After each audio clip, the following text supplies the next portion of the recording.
Hello students, स्वागत है मेरे यूट्यूब चैनल पर। आज का जो टॉपिक है वो है इंजीनियरिंग फिजिक्स की यूनिट 5 में पूछे जाने वाला न्यूमेरिकल जो है डाइवर्जेंस।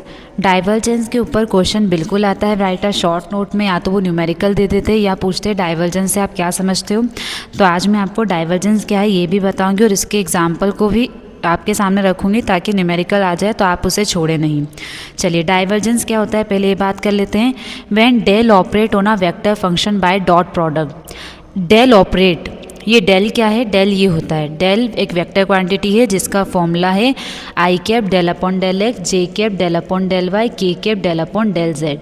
ठीक है, ये है।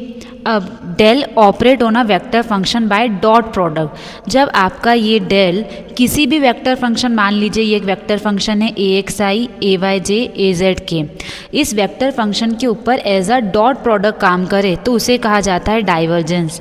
तो डाइवर्जेंस क्या हुआ? जब डेल ऑपरेटर किसी भी वेक्टर फंक्शन के ऊपर एज अ डॉट प्रोडक्ट, किस प्रोडक्ट के तौर पर? एक डॉट प्रोडक्ट के तौर पर काम करता है तो उसे कहते हैं डाइवर्जेंस। ठीक है, when del operator operate on a vector function by dot product is called divergence.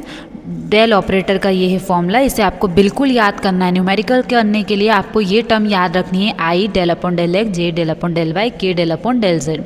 और सभी आई जे के ऊपर कैप लगाना मत भूलिएगा, बहुत इंपॉर्टेंट है कैप लगाना यहाँ पर। ठीक है, अब अगर मान लीजिए आई डॉट आई का मल्टीप्लाई किया जाए तो आंसर एक आता है, जे डॉट जे का मल्टीप्लाई करोगे तो भी एक आएगा, के डॉट के का मल्टीप्लाई करने पर भी एक आता है। लेकिन अगर डिफरेंट टर्म्स का मल्टीप्लाई होगा आई जे का तो आपका आंसर आ जाएगा जे के का, के आई का, तो आंसर 0 आ जाएगा। चलिए यहाँ पर देख लीजिए, ये डेल ऑपरेटर और ये एक वेक्टर फंक्शन है। अब आपको इसे डाइवर्जेंस के तौर पे लिखना है तो डेल डॉट ए लिखना पड़ेगा, क्योंकि del operator operate on a vector function as a dot product. कैसे ऑपरेट करेगा ये डेल ऑपरेटर वेक्टर फंक्शन पे? डॉट प्रोडक्ट के तौर पर।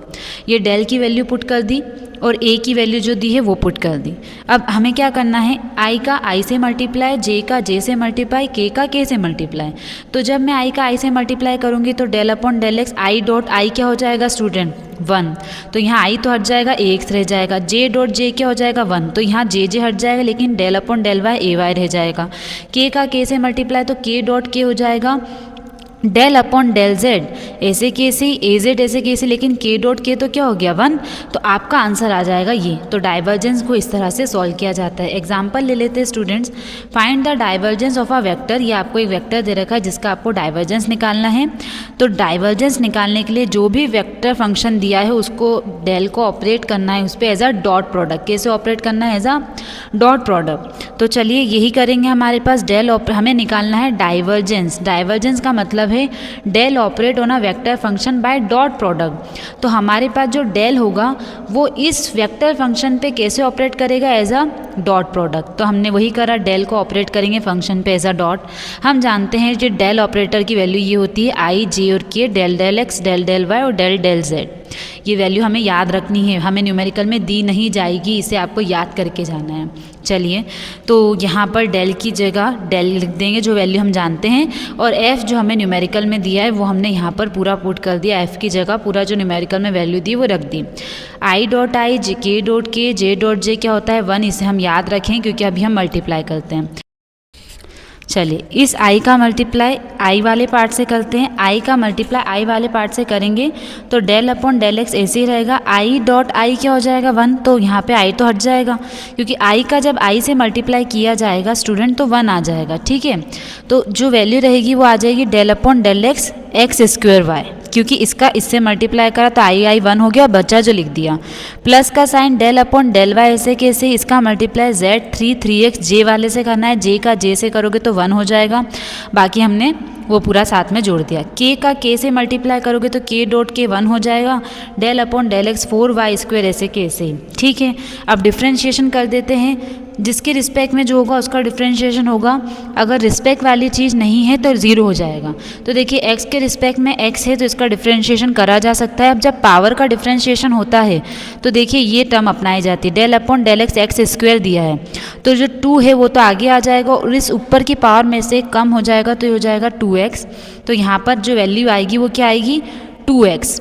तो देखिए एक्स स्क्वायर वाई को क्या लिखूंगी मैं, एक्स स्क्वायर का हो गया 2x, एक्स स्क्वायर का क्या हो गया 2x और y से कैसे, प्लस क्या z और x के रिस्पेक्ट में है क्या वही चीज़, z के रिस्पेक्ट में z है नहीं मैम, x के रिस्पेक्ट में x है क्या नहीं है, तो पूरी टर्म क्या हो जाएगी 0। रिस्पेक्ट वाली चीज़ अगर नीचे होगी तब भी डिफ्रेंशिएशन होगा। z के नीचे z है नहीं था, x के नीचे x है नहीं था, 0 लिख दो। क्या y के नीचे y है नहीं है, z है, तो ये टर्म भी 0। तो आंसर क्या आ जाएगा, डेल डॉट f, यानी इसका जो डेल डाइवर्जेंस आया वो 2xy आया। ठीक है, तो डाइवर्जेंस पता करना है तो आपको आपका जो वेक्टर फंक्शन दिया है, वेक्टर फंक्शन जो दिया है उस पे डेल को ऑपरेट करना है as a dot product. Vector function पे डेल को ऑपरेट अगर डॉट प्रोडक्ट के तौर पर करोगे तो आप क्या निकाल लोगे, डाइवर्जेंस। अब सुनिए स्टूडेंट, ये वैल्यू बिल्कुल चेंज हो जाएगी पेपर में, लेकिन तरीका यही रहेगा, आप डेल ऑपरेटर की वैल्यू को याद करके जाना और इस डेल ऑपरेटर को अगर डाइवर्जेंस पूछा जाए तो फंक्शन के ऊपर as a dot product operate कर देना, जिससे जो आंसर आएगा वो एज अ डाइवर्जेंस आएगा। ठीक है, क्लियर है, मैं समझाया है, लेकिन आप जब तक इसकी कॉपी लेके प्रैक्टिस नहीं करोगे आपको समझ में नहीं आएगा। तो वीडियो में यही रोकती हूँ, इसकी प्रैक्टिस कर लोगे तो आपका क्वेश्चन नहीं छूटेगा पेपर का। मैं जानती हूँ 4 यूनिट होने के बाद 5 यूनिट आप इतनी प्रैक्टिस नहीं करते, लेकिन जो इम्पोर्टेंट है वो तो करके जाइए। तो चलिए यहाँ मैं रुकती हूँ, आप इसकी प्रैक्टिस बहुत अच्छे से करिएगा।